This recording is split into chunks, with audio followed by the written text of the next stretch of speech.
en toda esta retórica que se quiere vender en los Estados Unidos de que la administración Trump está bombardeando el sistema energético y el pueblo de Cuba está sufriendo por esto y que el bloqueo de combustible ha hecho que el cubano viva en una desgracia y lamentablemente del otro lado también, porque esta es la retórica de la izquierda o de los que siempre se han mantenido en complicidad con la tiranía, pero lamentablemente del otro lado no es que hay mucha fortaleza tampoco en el discurso. Del otro lado Cuba se cae solo, la tiranía está muriendo, de un momento a otro cae, lo que están es pidiendo cómo negociar para salir o para escapar. Entonces esas son, digamos que esas son las dos líneas editoriales con respecto a Cuba. Yo creo que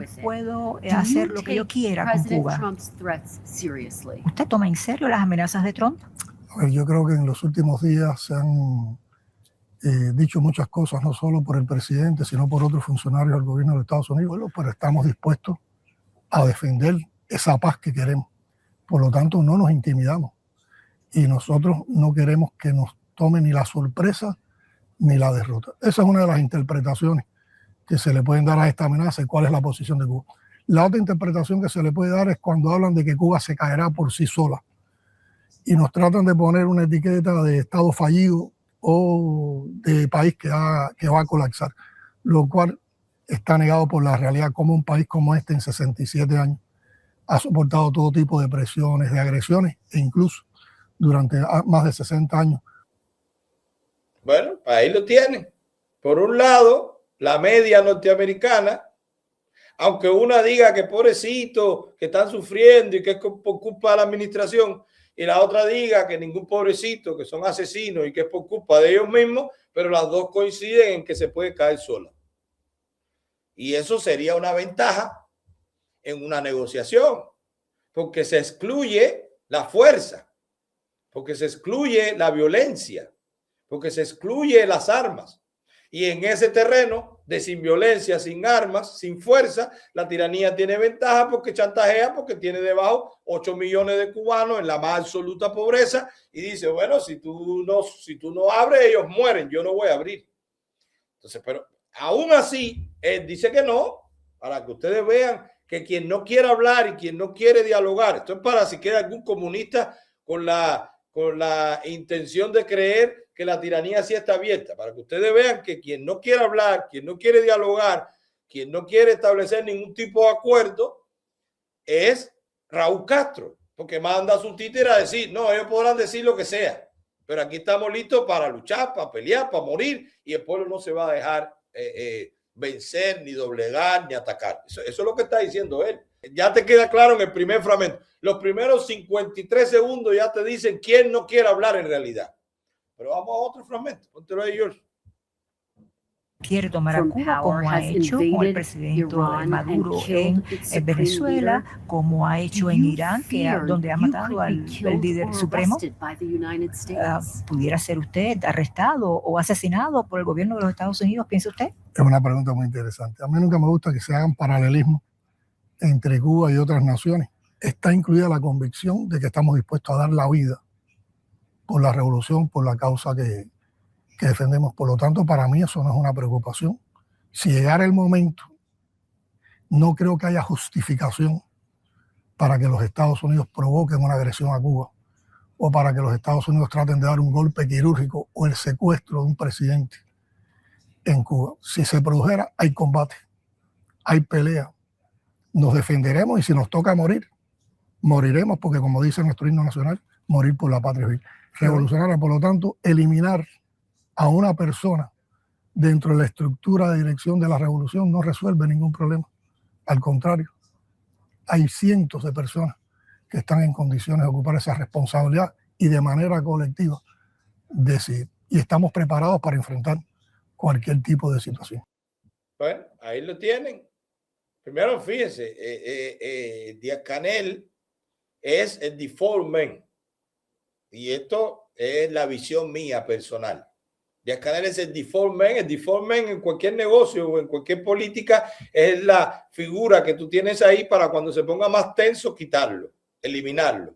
Y que sea un elemento de distensión, de aplacar, de pacificación. Te molestaba este, te lo quité, vamos a volver a hablar. Ese es Miguel Díaz-Canel para Raúl Castro y él lo sabe. Lo pusieron ahí para eso. Es el primer Castro, el primero que no es Castro que está en el gobierno, pero está ahí precisamente para reforzar a los Castro, para ser el primero que coge el tiro. Después, y ese tiro puede venir de cualquiera de los dos lados. Ahora, si el núcleo duro de los Castro y del PSC descubre que los americanos tienen algún elemento para extraer a Díaz-Canel, ellos no van a ponerle 33 avispas negras ni no sé cuánto. Ya ellos saben que esa gente no son nadie. En Venezuela lo fulminaron a 32 cubanos. Ellos saben que contra los SEAL de la Marina, contra las fuerzas especiales, contra los Delta Force, no hay que invento ninguno. Entran 4 y se comen, limpian el edificio ese, el comité central, lo limpian en 5 minutos. O sea, con bomba, con misil, con dron o con 5 tipos con masa testicular entrenado, que lo que saben es tirar tiros, ellos no van a conversar y limpian el edificio. Eso no es una película, eso es fuerza real. No, pero si ellos descubren que hay una posibilidad de que a Díaz-Canel lo extraigan para hacerle un caso en un tribunal, o de que a Raúl lo extraigan para hacerle un caso, incluso a Raúl lo extraigan para hacerlo, ese núcleo duro va a sacar a Díaz-Canel del medio y va a esconder a Raúl o va a decir que murió. Sí, eso, ellos no se van a dejar sorprender como Venezuela.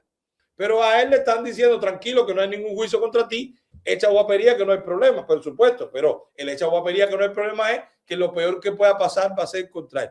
Ahora mismo Díaz-Canel tiene más peligro dentro de Cuba que en Washington. Esta gente sabe cómo manejar sus fichas y saben que hay unas posiciones cercanas a la familia, que ellos la utilizan como default man. Busquen ese término, el default man, el hombre que se va del aire cuando la cosa se pone dura. Ese es Díaz-Canel. Bueno, ponte otro, pero fíjense, regresamos. El discurso sigue siendo: no, a mí no me importa nada, nosotros estamos listos y yo estoy dispuesto a morir. Como si fuera tan importante que muera Díaz-Canel. ¿Y quién es Díaz-Canel para que muera? Muere Díaz-Canel y ponen a otro y se queda el mismo perro con diferentes collares. ¿Y qué cambió? Nada. Tiene temor por sí mismo, por su familia. ¿Está preparado usted, como usted dice, de hacer el último sacrificio si fuera atacado? No tengo temor, estoy dispuesto a dar la vida por la revolución.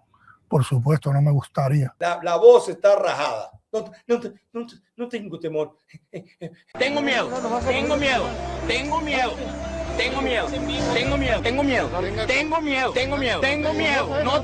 No voy a tener confianza. Tengo miedo en este momento. Nunca escuché esa frase con tanto miedo. No tengo temor. Estoy dispuesto a dar la vida. Póntelo de nuevo, George, a ver si el chat vio lo mismo que yo. Sacrificio si fuera atacado. No tengo temor, estoy dispuesto a dar la vida por la revolución. Pero sigue el mismo lenguaje. Pero los que hablamos de guerra somos nosotros. Y él, o ellos, o Raúl Castro, en vez de encaramarse y decir, bueno, esta es la mía, uno dice que tengo lástima, uno dice que me muero solo, pero con los dos llegamos a la misma conclusión de que podemos salir de esto pacíficamente. No, él dice, no, que paz ni que paz, que vengan, que vamos a fajarnos y yo me puedo morir. Y estoy dispuesto a eso. Ese es Díaz-Canel, El ejército cubano pudiera tener éxito en un enfrentamiento contra los Estados Unidos de producirse Sí tendríamos éxito, sí podemos tener éxito. No hay enemigo que no pueda ser derrotado. Pero en contra de los Estados Unidos, la potencia mayor del mundo. Los Estados Unidos tiene una concepción de hacer la guerra. Nuestro concepto de defensa territorial se basa en una guerra irregular, asimétrica, donde podrían tener éxitos en un determinado momento, pero se las haría insostenible. Ahí lo tienen. Y en eso Díaz-Canel tiene razón. Y ahí es donde la oposición, o al menos la oposición no. Ahí es donde los libertadores, los que piensan que en realidad Cuba puede ser libre y saben cómo va a ser, es donde no deben equivocarse. Cuando la oposición llama a una intervención militar, a lo que está llamando es a que a los generales, como han salido diciendo, Estados Unidos no está en condiciones de atacar Cuba. Es a que los generales digan, jefe, eso lo tomamos nosotros en 24 horas. El problema es mantenerlo. Si esta gente que tienen armas en casas civiles, nosotros hemos puesto aquí pueblos creo que le cambiaron los nombres a la provincia, creo que ahora se llama Artemisa la provincia, no lo sé, donde en el medio del pueblo tienen silos de armas y tienen depósitos de explosivos en el medio del pueblo, que si hay un accidente explota el pueblo entero, pero ellos lo han hecho. Y hay casas en Cuba que supuestamente son civiles y en realidad está llena de armamento, precisamente para eso. Y cuando ellos mueven armamento es precisamente dando esa impresión de que están listos. Ellos pueden llegar. A eso es lo que se refiere Miguel Díaz-Canel, a que ellos podrán entrar, pero después se les hace insostenible. Claro, Díaz-Canel está en lo cierto en la estrategia, está errado en la efectividad de esa estrategia. ¿Por qué? Porque el cubano no va a morir ni va a pelear contra los norteamericanos. ¿Cuántos cubanos van a hacer eso? ¿Cuántos? Los oficiales. Desde que el cubano vea que es una realidad que ya los americanos o se queda callado y tranquilo, que es el 90% de la probabilidad, y se esconde en su casa a esperar a ver quién gana, y es lo normal, está desarmado, no tiene entrenamiento, la familia misma te dice quédate aquí tranquilo. Por eso lo que se hace hay que hacerlo bien, para no regalar más vida, para no regalarle más programas a Humberto López, para no regalarle más programas a guardacosta cubano, para no regalarse más. Lo que se haga hay que hacerlo bien, y tiene que tener efectividad y tiene que tener una alta probabilidad de ganar. Lo que se haga hay que hacerlo bien y que se sepa que se va a ganar, si no, no es justo. Pero en donde falla Díaz-Canel en eso, desde que el pueblo cubano sepa que hay una acción real, no creo que vaya a salir a repeler eso. No creo tampoco que vaya a salir a defender al momento. La prudencia, la servidumbre impuesta por 67 años al pueblo de Cuba, lo que prevé es que se quede tranquilo a ver quién está ganando. Y al que esté ganando es el que van a apoyar. Eso es lo que yo creo que puede pasar. Y es lo que ha pasado en otros lugares. Ahora, la oposición falla pensando de que los Estados Unidos no sabe que una intervención militar en Cuba puede ser muy exitosa las primeras 24 horas y puede ser muy cara, puede ser muy costosa, puede ser muy lenta, puede ser muy larga los próximos días, semanas, meses. Que están sufriendo en las calles de La Habana, en la ciudad capital. No es hora de que Cuba asuma la responsabilidad, que se mire en el espejo y que cambie el sistema económico de Cuba en favor de las personas que están sufriendo. Nosotros siempre hacemos análisis muy autocríticos de nuestras realidades y constantemente estamos tratando de transformar, de revolucionar lo que hacemos para buscar perfeccionamiento. Pero no tiene que ver con el sistema político. El sistema político nuestro no es el que abraza esa imposibilidad de avanzar. Te repito que el responsable es el bloqueo. Un bloqueo que además no es solo contra el pueblo cubano, es contra el pueblo norteamericano y además se ha internacionalizado. Los empresarios norteamericanos no pueden invertir en Cuba. ¿Por qué? Los ciudadanos norteamericanos no pueden visitar libremente Cuba. ¿Por qué? Los ciudadanos de otros países, los empresarios de otros países son sometidos también a sanciones. Con otros países. Nosotros podemos comerciar con muchas limitaciones, porque las leyes de bloqueo se han internacionalizado cuando se aplica el título 3 de la ley del bloqueo.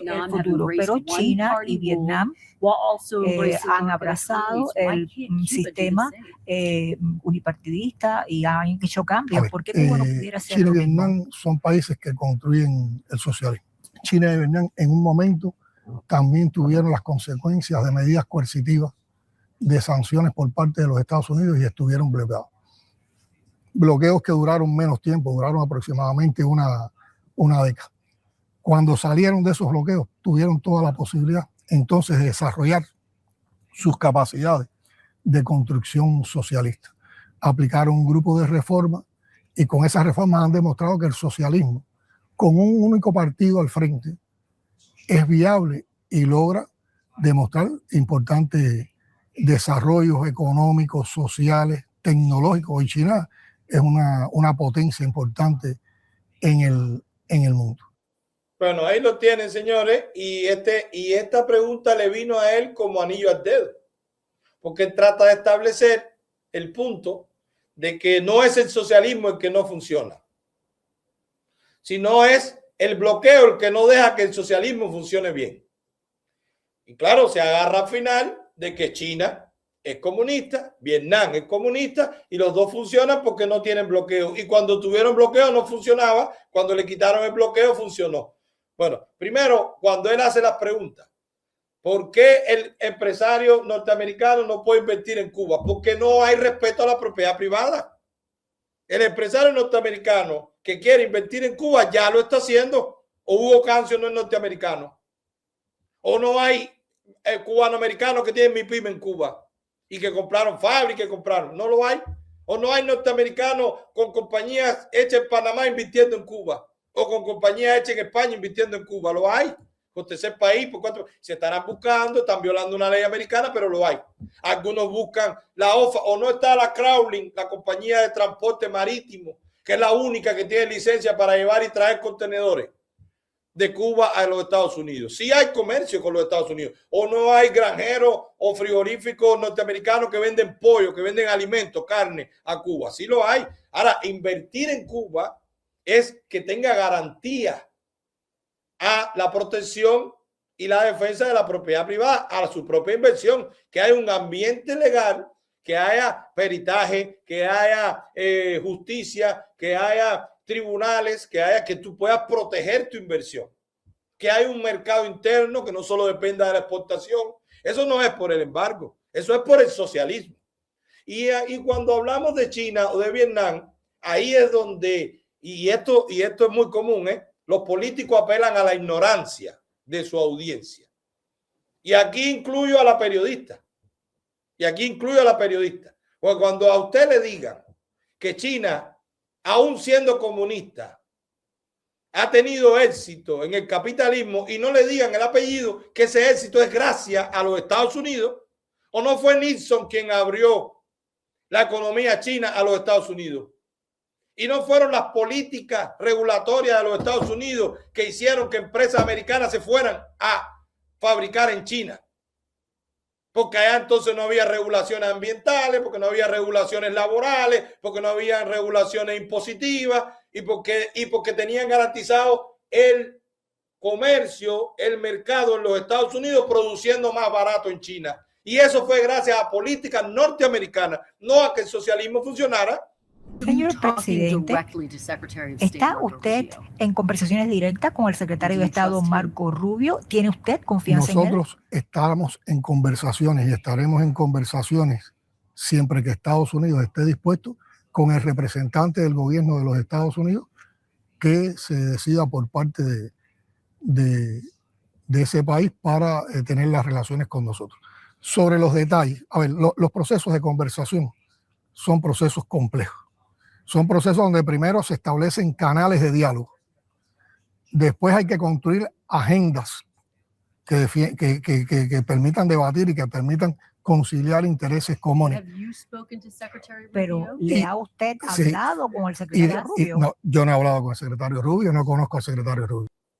Bueno, ya, ahí lo que te están diciendo, Díaz-Canel tiene que confesar que todo diálogo, agenda, planes, negociación se está haciendo sin él. Cuando él dice nosotros permitimos en su discurso, tú puedes poner más adelante el fragmento, George, nosotros permitimos que se hablaran bajo nuestra supervisión y la supervisión del general de ejército Raúl Castro. Se están estableciendo conversaciones. Ya aquí le dijeron directamente le dijeron, pero tú estás hablando, no, yo ni conozco al secretario de Estado, lo cual es mentira. Díaz-Canel tiene su Twitter lleno de acusaciones a nuestro secretario de Estado, Marco Rubio. La realidad es que sí se está negociando, la realidad es que sí se está estableciendo algún tipo de contacto, pero no con Díaz-Canel y con una premisa, que Díaz-Canel no esté ni en la negociación, ni en el resultado de la negociación. Y eso él lo conoce. Y esta televisión va, le pide una entrevista, él la recibe, la pone en el Consejo de Estado. Ese es el edificio, el Consejo de Estado, donde están ahí. Mira los lemas atrás de Fidel y no sé qué. Se hacen un set, ponen par de sillitas, le tiran una de estos y retratan, dignifican, le dan autoridad al títere de Díaz-Canel. Pero aún así él tiene que reconocer que él ni conoce a Marco Rubio, ni sabe, nunca ha hablado con él. Con lo cual está fuera totalmente de cualquier tipo de contacto. Y por supuesto ya es público y notorio que la administración Trump, a través de nuestro secretario de Estado, que el presidente Trump ha dejado claro que el tema Cuba tiene que pasar por él, como otros temas en diplomacia, aunque se diga que hay contactos, negociaciones, intentos, diálogos, no contemplan la figura de Díaz-Canel. Y es triste por las dos cosas, es triste por supuesto, lo cual nos alegra para él, porque su vida tiene que replantearse como cualquier individuo con 60 años. ¿Qué he hecho yo en mi vida? Bueno, Díaz-Canel lo que ha hecho en su vida es traicionar la libertad de Cuba siendo un títere, un mercenario, un sicario de Raúl Castro. Esa es la conclusión de Díaz-Canel en su vida. Si saca otro, está enajenado de la realidad. Pero también es triste para nosotros porque cómo entender que alguien pretenda tener un diálogo con otra persona que aunque no sea Díaz-Canel, quien decide es Raúl Castro. Pues a mí no me importa que no se dialogue con Díaz-Canel, porque Díaz-Canel no es nadie. A mí me importa que no se dialogue con Raúl Castro. Y si no es a través de Díaz-Canel, pero es a través de otra persona, lo que sí puedo asegurar es que esa otra persona no lo sé qué figura sería, como para que tampoco esté Raúl Castro en una transición en Cuba. No lo sé. Ojalá sí, y que nos sorprendamos todos. No lo sabemos. Estamos hablando sin información. Tenemos ese handicap, tenemos esa debilidad en nuestro análisis. No conocemos todo. Pero si la victoria que se podrá proclamar en un futuro o la alegría que te puede dar hoy de que Díaz-Canel no esté envuelto en una conversación, para mí no es alegría completa si la conversación es con otro. Si ese otro sigue subordinado a Raúl Castro. Con quien no hay nada que hablar es con Raúl Castro. Díaz-Canel está ahí por nada. Díaz-Canel es un sustico más. La libertad de Cuba, por mandato sine qua non, es sin Castros, es sin comunismo. Porque eso es lo que quiere todo el que quiere que haya un acuerdo con Cuba. Lo que quiere es que Cuba dé lástima, para que entonces el débil, el pobrecito, el David frente al Goliat, y el Goliat abusador y David con la onda, pero puede ganar porque son los pobres, son los oprimidos, son los perseguidos. Entonces, todo el que quiere dentro de Cuba y fuera de Cuba que haya un acuerdo económico para que se mantenga la tiranía detrás del poder y que aparente una apertura o que aparente una transición a la democracia. Todo el que quiere eso, lo que quiere es el discurso de que Cuba da lástima. Entonces, en Cuba Visión Internacional, el título del video es Cuba es un país de paz. Claro, ellos saben que mucha de la gente lamentablemente no ve esta entrevista completa y se queda con lo que le dicen o se queda con lo que comenta este canal o con lo que comentan ellos, con lo que comenta el otro y no van a ver la entrevista. Eso es un error. ¿Cómo usted se va a hacer criterio de algo por lo que dijo otro? Vaya y busque la fuente. Te puede motivar, alertar, dar una idea a lo que dice otro. Pero si usted quiere saber la realidad, vaya a la fuente. Y la fuente es la entrevista directa y la publicaron íntegra en la NBC. No sé si pusieron otro, George. No sé si pusieron otro. No. Pero donde se le mate el relato es lo mismo que vimos nosotros. Porque entonces el titular de la NBC, de la fuente, del original, si no es la muela de que pobrecito que van ahí. No. El título de la NBC es: el presidente cubano afirma, si tiene que morir, muere. Si tenemos que morir, moriremos para evitar la invasión estadounidense. Ahí sí, la NBC no se fue con la muela del lado. Es que se la puso varias veces, pero él no la cogió. Ella se la puso varias veces para que él la bateara. pero él no la batió. Él se fue por la fuerza. Que vengan, que estamos listos. Que vengan, que estamos preparados. Si tenemos que morir, morimos. Yo creo que a Díaz-Canel lo mandaron y lejos de ayudar, perjudicó. Porque lo que hizo fue desafiar. O el título de la NBC es desafiante. Están listos, si van ahí, que vayan. Bueno, la reacción está ahí. El presidente Trump diciendo, tranquilo, después de Irán vamos para allá. Tranquilo, no se preocupen, no te apures, que te estamos cocinando. Después de Irán vamos para allá. Eso es lo que ha dicho.